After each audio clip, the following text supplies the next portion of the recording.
주도 변동성을 또 얼마나 시달렸습니까? 그랬죠. 반도체 3전이 좋아 닉스가 좋아 엄마 아빠의 선택의 기로에서 수급과 함께 단기 모멘텀을 본다라고 하게 되면 SK하이닉스의 ADR 저항 세력은 항상 있죠. 내년도에 캐펙스 투자하는 금액을 봤더니 1조 달러가 넘어요. 그런 우려를 왜 하는지 모르겠어요. 돈 없으면 꺼서 하는 거죠. 기업은 빚을 내서 투자하는 게 정상 아닌가요? PBR을 보는 애널리스트 보고서는 보지 마라. 시대에 뒤떨어진 사람들이 얘기하는 거다라고 생각하시는 게 맞습니다. 초입에 들어가지 않았나 지금 저는 보고 있어서 네. 지금 기준으로 알다시피 보면은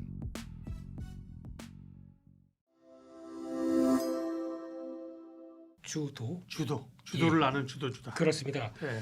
일단 지금 분위기는 일단 그런 건 있죠.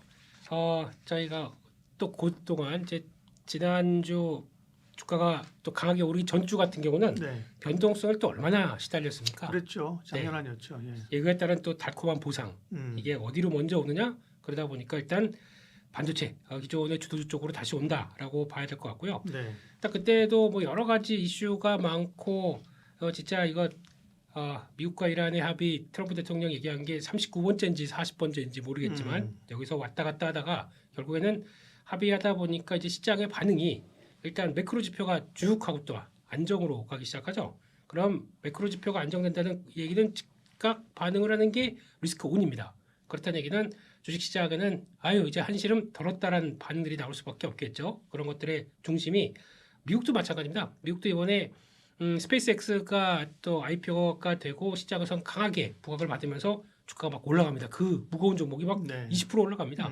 그렇다고 하더라도 잘 보게 되면 그 친구만 가는 게 아니라 나머지 원래 내가 시장의 주도였어 라고 하는 AI 하드웨어 반도체 쪽들도 같이 올라가다 보니까 그러면 이제 그 스페이스X는 스페이스X고 나머지는 우리는 갈 길을 가겠다라는 쪽들에 대한 의도가 뚜렷한 얘기는 뭐 사이클이나 아니면 지금 나오고 있는 시장의 모멘텀들은 이상이 없다라고 봐야 될 것 같습니다. 네. 삼전이 좋아 닉스가 좋아 이것도 엄마 아빠의 선택의 기로에서 또 선택의 기로가 들어온다고 하더라도 일단 시장 반응은 그런 것 같습니다. 물론 삼성전자가 보여줄 수 있는 길이나 그리고 또 그동안에 약 한 6개월 정도짜리 흐름을 보게 되면 삼성전자가 덜 갔습니다. 그렇죠. 네. 그러다 보니까 약간 이제 추가 모멘텀을 갖고 삼성전자가 힘내기를 바랄 수는 있겠지만 시장이 바라보는 약간 수급과 함께 단기 모멘텀을 본다라고 하게 되면 SK하이닉스의 ADR 이 모멘텀이 좀 크다고 봐야 될 것 같습니다. 빠르면 미국의 SEC 쪽에서 6월 말까지 해서 심의가 완료가 되게 되면 또 조금 빠르면 8월 달 안까지는 또 이제 ADR이 미국의 아마 나스닥으로 바로 들어간다고 얘기를 하는 것 같습니다. 네, 그렇게 되면은 일단 동등한 조건에서 경쟁이 들어간다라고 했을 때 일단 그러면 마이크론 테크놀로지 살래 아니면 하이닉스 살래라고 했을 때 잠깐만 밸류를 삼성전자요. 그거 좋은 전략입니다. 그럼 결국에는 돌고 돌아서 삼성전자 원화로 바꿔서 그걸 가지고 삼성전자를 매수하는 이런 게 될 수도 있겠지만 ADR을 직접 산다라고 하게 되면 하이닉스에 대한 약간 몸값이 더 올라갈 수가 있겠죠. 하이닉스가 더 저평가니까 그죠. 그렇죠. 그렇게 됐을 때 지금부터는 저희가 전혀 생각도 안 하고 지난번 제가 나와서 그 얘기 한번 말씀드렸을 겁니다. 멀티플의 상승이요.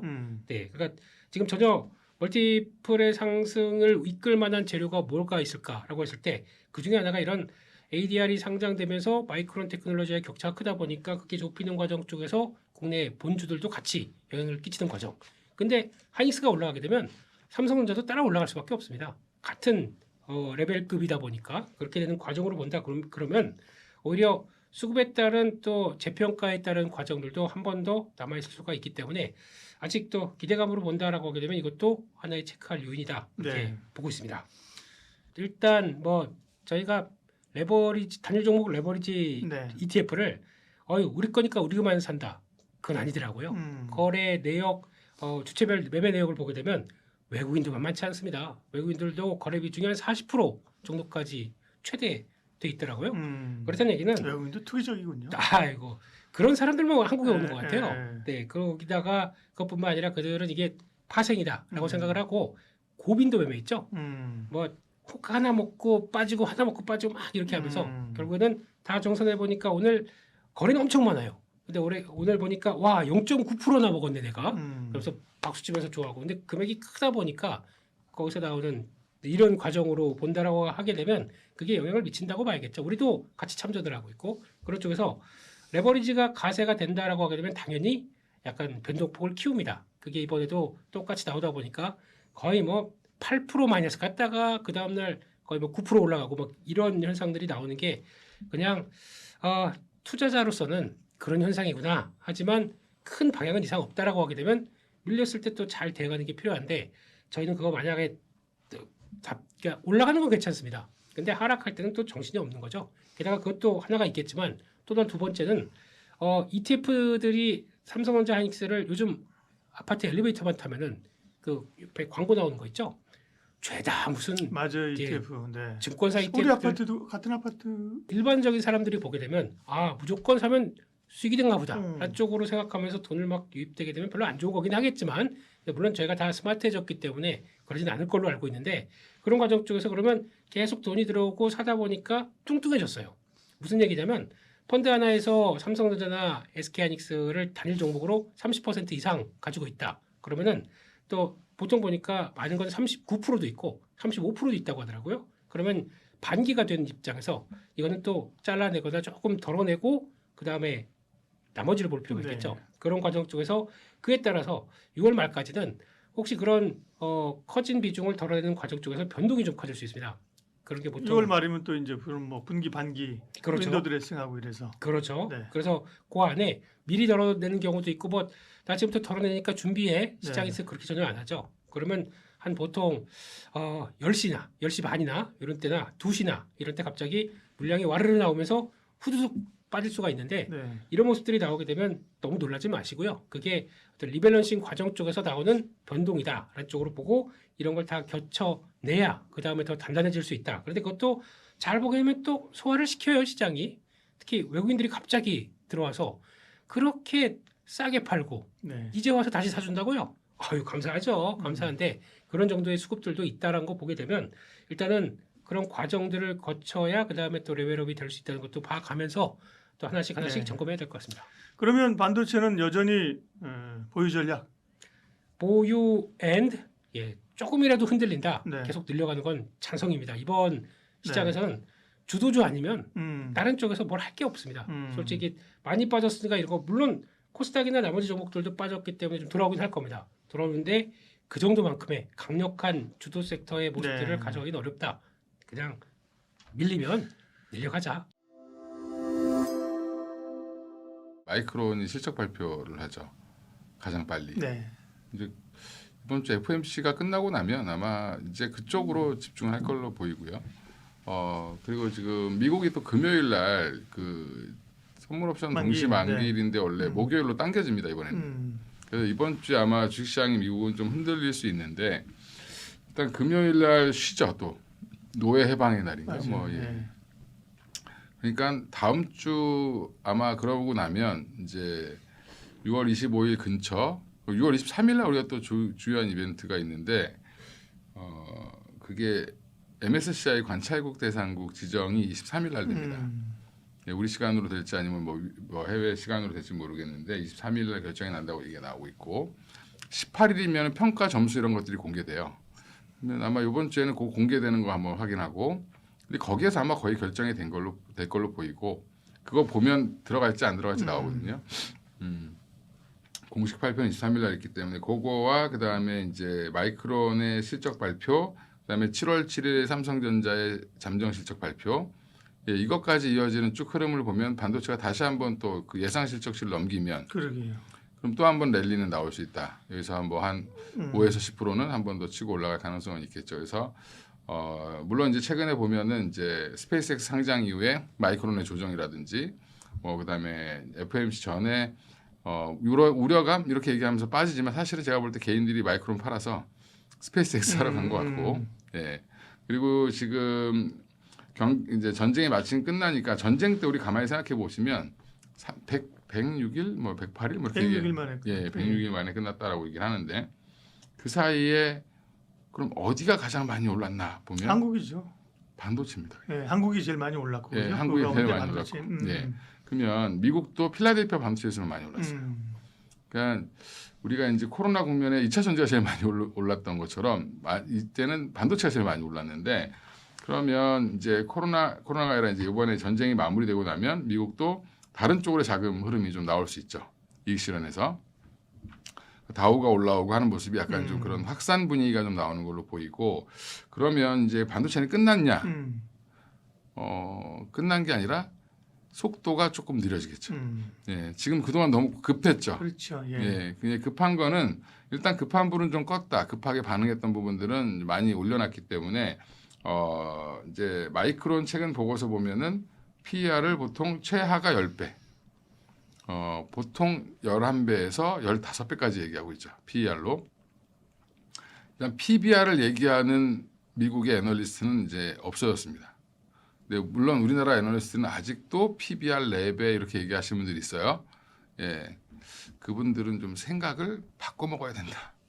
예, 물론 옛날 방식, 그러니까 본인들이 예전에 봤던 툴을 잘 못 버려요.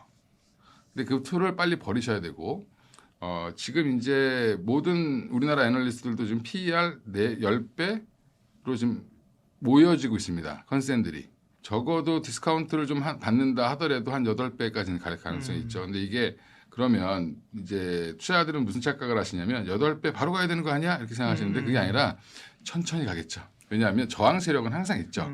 예, 그래서 조금 속도가 늦어질 가능성은 있겠지만 실적 발표쯤 되면 다시 한번 또 반도체가 좀 올라가고 그럼 그 사이에 우리가 좀 다른 종목들이 좀 순환매가 일어나는 과정이 좀 나올 걸로 보이고요. 여전히 반도체는 AI 에이전트 시대가 본격 개막된 거에 대한 그런 후광 효과를 계속 받고 있고 피지컬 AI도 지금 계속 열심히 하고 있죠.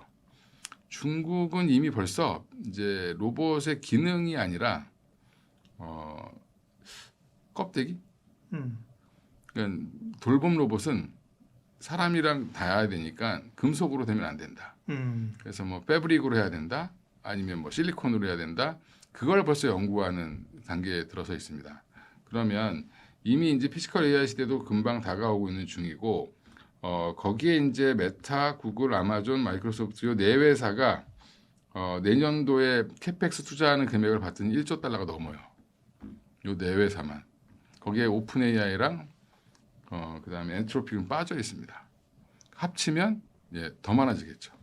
그래서 7,500억 달러 뭐 이렇게 얘기했었는데 이제 내년은 1조 달러 이상. 그런 우려를 왜 하는지 모르겠어요. 돈 없으면 꺼서 하는 거죠. 그래요. 그거보다 돈 더 벌어야죠. 그래서 그러니까 돈을 더 벌 수 있으면 상관없습니다. 그러니까 이제 제일 중요한 거 반도체 경기가 언제 꺾일 거냐 물어보시는데 반도체는 언제까지 끌고 가야 되냐 이렇게 물어보시면 제가 뭐라고 말하냐면 메타, 구글, 아마존, 마이크로소프트가 더 이상 돈을 못 벌 때 이렇게 가열차게 한 2년 빚내서 투자했는데 성과가 없다 만약에 그러면 못 하겠죠. 빚을 내서 투자하는 게 어려워질 수 있죠. 그러면 이제 수익이 나와야 일정 부분 기다려주는데 수익이 안 나오면 재투자가 이루어지기 어렵습니다. 그래서 지금 근데 다행인 건 구글은 제미나이로 돈을 많이 벌고 있고요.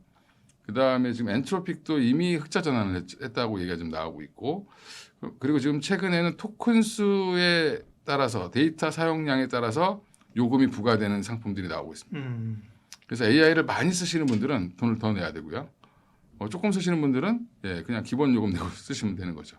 그러니까 이제 이게 과금 체계가 이제 바뀐다. 이것도 굉장히 중요하다라고 보고 있습니다. 그래서 지금 빚내서 투자하는 거를 지금 당장 걱정할 건 아니다라고 지금 저는 보고 있는데 원래 기업은 빚을 내서 투자하는 게 정상 아닌가요? 운영하잖아요. 안전체 발행하는 거죠.